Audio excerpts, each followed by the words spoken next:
Hola a todos.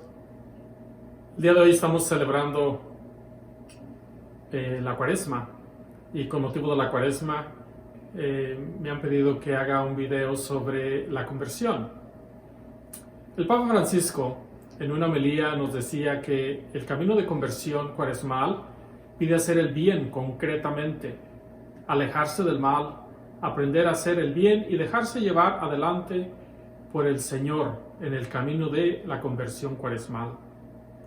El Papa decía, convertirse no es ir donde no hay nada, con la varita mágica nos convierta, sino que se manifiesta en cosas concretas. Es necesario el valor para alejarse y la humildad para aprender a hacer el bien que se ejerce con hechos concretos. Él, el Señor, nos pide 3 cosas concretas, aunque hay tantas otras.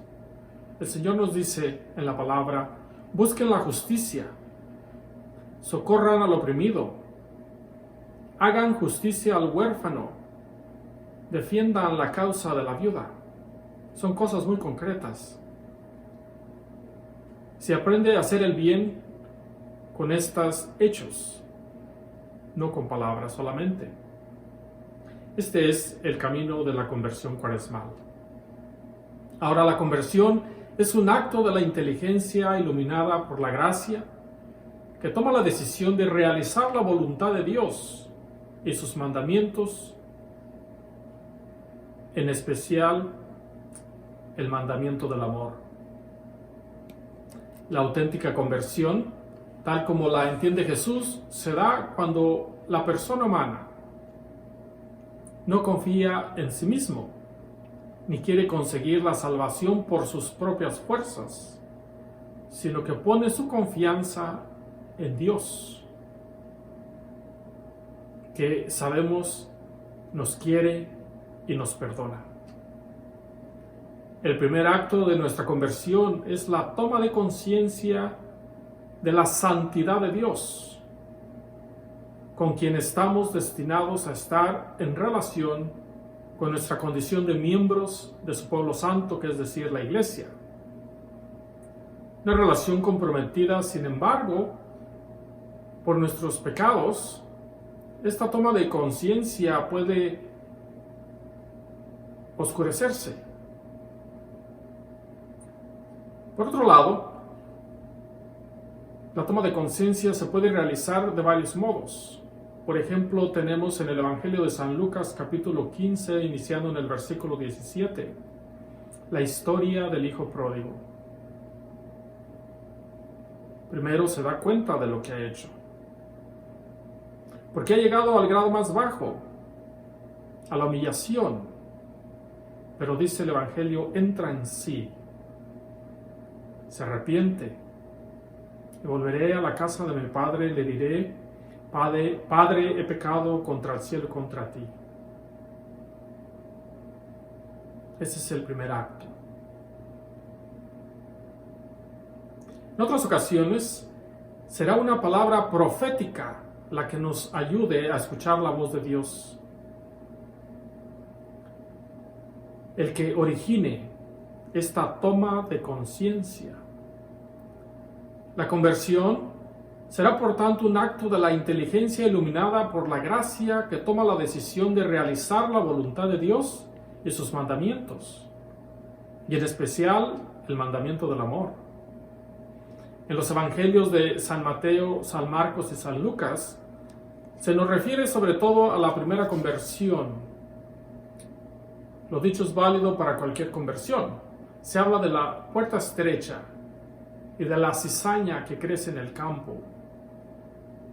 Si bien no tenemos la impresión de que el Nuevo Testamento tenga por frecuente que el cristiano viva, pese a sus faltas, separado del Señor, ser cristiano supone una aspiración a la santidad como ideal, nunca del todo alcanzable, pero sabiendo que Dios nos ama más de lo que podemos imaginar.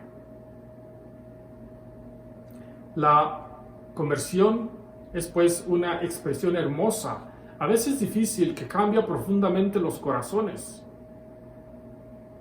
La conversión cuesta. Cuando uno mira sus propias fuerzas, cuando teme la reacción de otros, cuando siente todavía el atractivo hacia el mal. Pero la conversión es posible cuando nos dejamos mirar y amar por Dios, cuando permitimos que el cuerpo y la sangre de Cristo nos borren nuestros pecados. También nos resuena la voz de Cristo que nos invita a la conversión constante. Nos dice: el tiempo se ha cumplido, el reino de Dios está cerca, conviértanse y crean en el Evangelio. Eso fue lo que escuchábamos en el Evangelio de San Marcos, en el capítulo 1, versículo 15. El centro del mensaje cristiano es la conversión, que brilla con intensidad, una intensidad muy especial. Se trata pues de apartarse de las tinieblas para empezar a vivir en la luz, que es Cristo mismo, como nos lo dice San Juan en el Evangelio, capítulo 1. Se nos exhorta en la carta a los Romanos, precisamente a vivir esta conversión y esta luz. Se nos dice: la noche está avanzada, el día se avecina. Despojémonos, pues, de las obras de las tinieblas y revistámonos de las armas de la luz.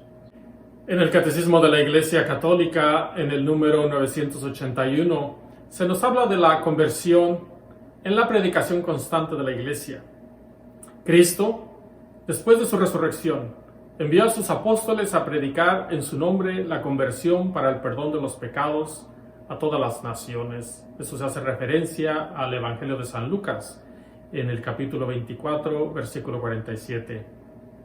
Este ministerio de la reconciliación no lo cumplieron los apóstoles y sus sucesores anunciando solamente a los hombres el perdón de Dios, merecido para nosotros por Cristo, y llamándoles a la conversión y a la fe, sino comunicándoles también la remisión de los pecados por el bautismo y la reconciliación con Dios y con su iglesia, gracias al poder de las llaves que Pedro ha recibido de Cristo mismo.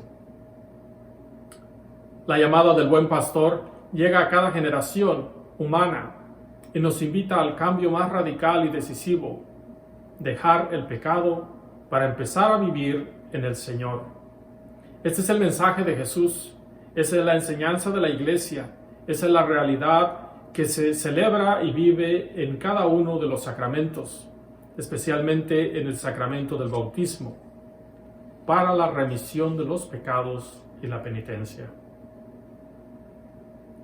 ¿Cómo hacer de la conversión una realidad de nuestra celebración cuaresmal? La conversión es un aspecto central de la vida cristiana. La pregunta que nos deberíamos hacer es: ¿convertirnos a qué o para qué? La conversión necesita de un proyecto de vida que lo veamos como un ideal. En nuestro caso, este proyecto se identifica con una persona, la persona de Jesucristo.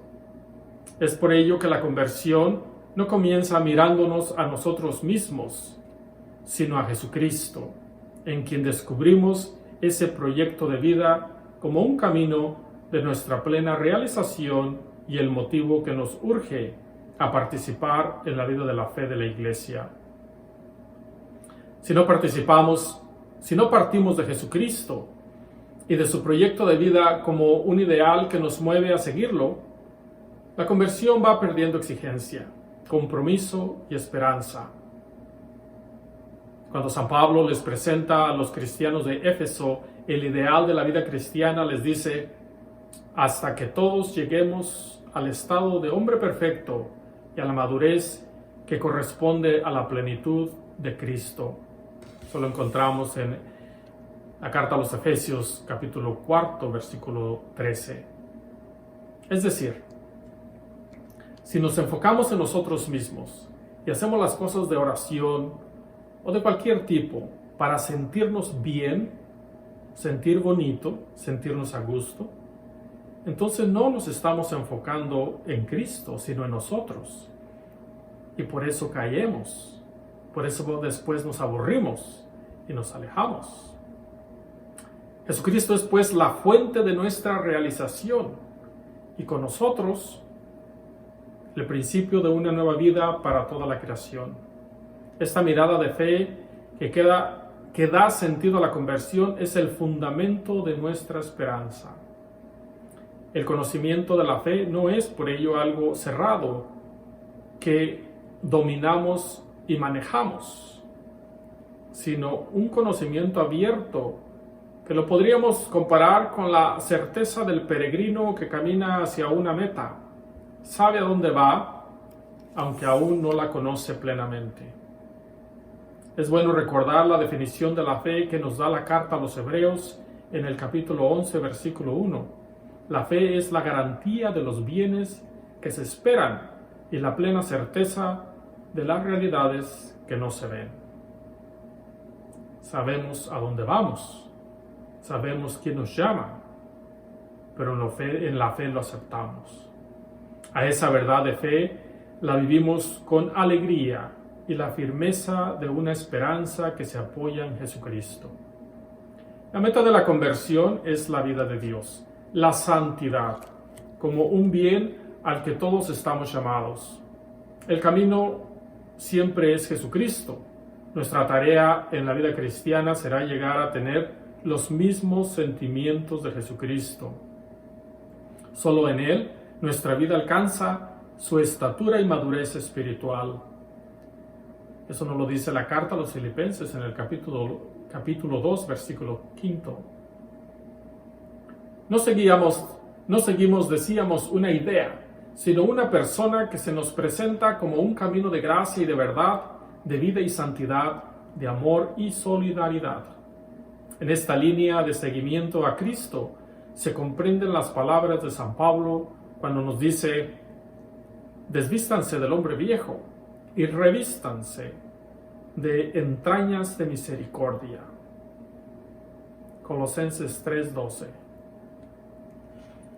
Un modo concreto de iniciar nuestra cuaresma es hacer realidad en nuestras vidas las palabras del Papa Francisco, que afirma: los invito a que vivamos esta cuaresma como un tiempo de gracia, que nos haga crecer en la intimidad con el Señor y fortalezca nuestro compromiso con nuestra comunidad de fe, que es la Iglesia, aún más con todos nuestros hermanos y hermanas. Cuando llegamos a entender eso, hemos iniciado el proceso de la conversión.